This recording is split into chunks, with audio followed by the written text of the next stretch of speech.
subscribe and hit that notification bell for daily wrestling videos, and follow us on Facebook for exclusive lists. Also check out our new videos on WrestleMania XL. And now let's see the intro and get straight into our first story.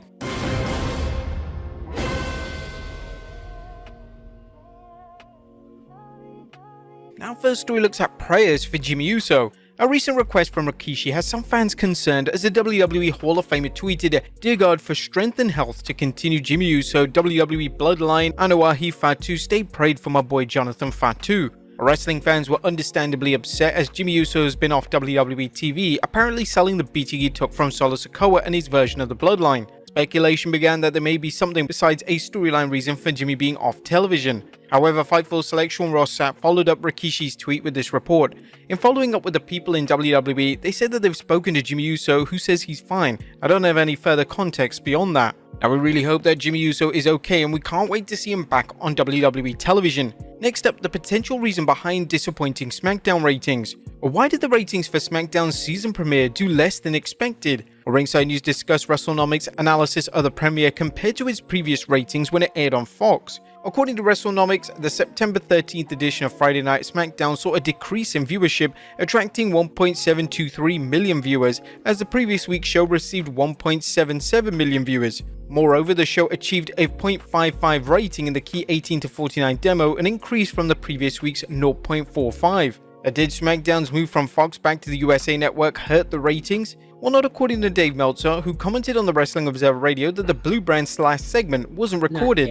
The DVRs didn't pick it up, mine didn't, but I recorded the next show. It went off right before Cody got in the ring. Roman was talking and then it went off the air. I don't know if that's the case. Someone tweeted me telling me that they watched on TNT Sports and they said it went off in the middle of it. While the numbers were comparatively negligible, his theory begs the question just how much the ratings might have improved for people who recorded the show. However, the WWE will not only have to make sure it's listed correctly, but monitor the ratings to see if there are any other factors such as sports competition or fans disliking one or more segments. Next up, Dustin Rhodes' AEW contract expiring soon. Could Dustin Rhodes end up in the WWE with Cody Rhodes? While it's unknown how much, if any, interest the WWE has in bringing the artist formerly known as Goldust, a report from Fightful Select notes that Dustin's AEW deal is believed to expire at the end of September 2024. The Fightful article mentioned that some fans believe Dustin had signed a new deal based on his recent championship wins, as Dustin holds the Ring of Honor Tag Team Championship and the Ring of Honor 6-Man Tag Team Championship. The report explains there's no sign that Dustin has signed a new deal. Dustin has been with AEW since 2019, and although he's 55 years old, he hasn't lost a step in the ring. While Dustin isn't a featured player, he's a utility player who can work with anyone and deliver an exciting match. This, along with decades of experience, has made him an asset to AEW. The big question right now is whether Dustin is interested in rejoining Cody in the WWE, assuming the WWE even want Dustin back, and whether the WWE has any role for him. Dustin has been used well in AEW despite its bloated roster, and it's doubtful he'd fare as well in the WWE. Unfortunately, Dustin could find himself in the role of a punching bag for Cody's enemies, a wrestler who gets beat up to set a match between Cody and whoever he's programmed against. What do you guys think is next for Dustin Rhodes? Let us know in the comments down below. Next up, Rikishi rules out on his daughter wrestling. Could another member of the Anoa'i family join the WWE, and more specifically join the Bloodline? While there's been talk before about women joining the faction, including Naomi and Nia Jax, Rikishi discussed whether his niece Vaughn Anoa'i is interested in stepping into the squared circle. Rikishi discussed this during his podcast, saying, "I don't see her joining the WWE and the wrestling business. If in case, with a miracle, she convinced her dad, Black Pearl, and mom to go into the wrestling business, I always tell our kids, go do something else, but always know it's there." However, there was a report going around that WWE was reportedly showing significant interest in her, even though she's currently at Georgetown University as a volleyball standout. While it may seem the WWE is turning into a workplace for the Anoa'i family, the reality is that so far the family members have delivered in the ring, and as long as they bring something to the party, they'll always be given an opportunity. Would you guys like to see a female in the Bloodline? Let us know in the comments down below. Next up, Ken Shamrock signs a WWE Legends deal. MMA legend Ken Shamrock is reconnecting with the WWE as he recently informed Chris Van Vliet that he signed a Legends contract with the WWE. The world's most dangerous man switched to professional wrestling after an epic career in the UFC, as Shamrock is enshrined in the UFC Hall of Fame, winning the Intercontinental Championship, the 1998 King of the Ring, and the WWF Tag Team Championship.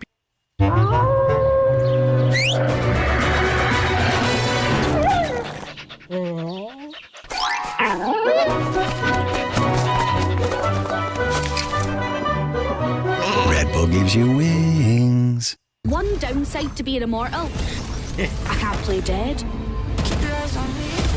Championship. In addition, Shamrock held the NWA World Heavyweight Championship once in NWA TNA, adding prestige to the promotion while it was just starting. Surprisingly, Shamrock isn't in the WWE Hall of Fame, but hopefully his Legends deal will lead to his induction in the next year or so. When asked about a return to the ring, Shamrock replied he'd consider it if it made sense. Would you guys like to see Ken Shamrock compete again, or should the 60-year-old superstar enjoy his many accolades? Next up, Ken Shamrock reveals why he passed on WWS Brawl for All tournament. One question fans have asked about Ken Shamrock is why he didn't participate in the WWE's ill-fated Brawl for All tournament, where wrestlers met in shoot competitions to determine the WWF's baddest of the bad. During his chat with Chris Van Vliet, Shamrock explained, "Yes, I was asked, I said no. Listen, I got paid big money to fight in the UFC, so now they asking me to do this thing for free?